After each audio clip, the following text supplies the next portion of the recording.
If you have breath, you have purpose. That is the message from the family of Tyler King. The 35-year-old was shot and critically injured by a stray bullet last year in downtown Minneapolis. Now his wife Abby is sharing new details about the ups and downs of Tyler's recovery. As Jonah Kaplan reports, they credit their Minnesota roots for helping to keep them strong. A thumbs up from Tyler King is so much more than a message of confidence. It's an acknowledgement of how far he's come and how much further he's willing to go. I was told our life would be, he would be in a nursing home. So he's doing remarkably well, and that's not our story. Tyler and Abby King's story actually starts in Chaska, where they were high school sweethearts. They moved to Nashville for new jobs and better weather, and together with their sons, Bennett and Knox, they'd come back every year to visit family. Last summer, it was for a wedding. And on Saturday night, June 25th, the adults were out by the Stone Arch Bridge in downtown Minneapolis.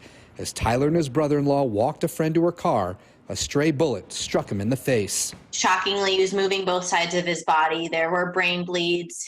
His face was shattered. The swelling, though, caused a catastrophic stroke, paralyzing Tyler on the right side. He'd spend 6 weeks in Minneapolis, then 6 more weeks at a hospital in Chicago. One more step. Slowly but surely, Tyler was coming back to life.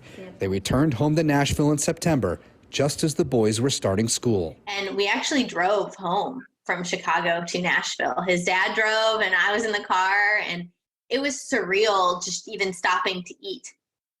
You know, like the whole world moves on and we're trying to reacclimate to living again. You remember that day coming home? What was that like?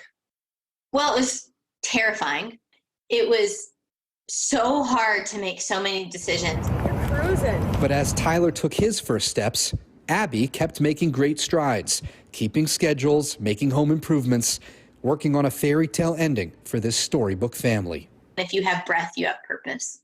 So he says all of our names. He says, I love you. He can't converse like you or I, but he sure can be a part of a conversation. He's always been wise, a man of few words, and when he speaks, people listen, and I'm like, we really listen now. Jonah Kaplan, WCCO News. Police have not made any arrests in Tyler's shooting. His family says they don't spend time thinking about that. Instead, their focus is on Tyler's next goal, to walk without a cane and maybe even one day play hockey again.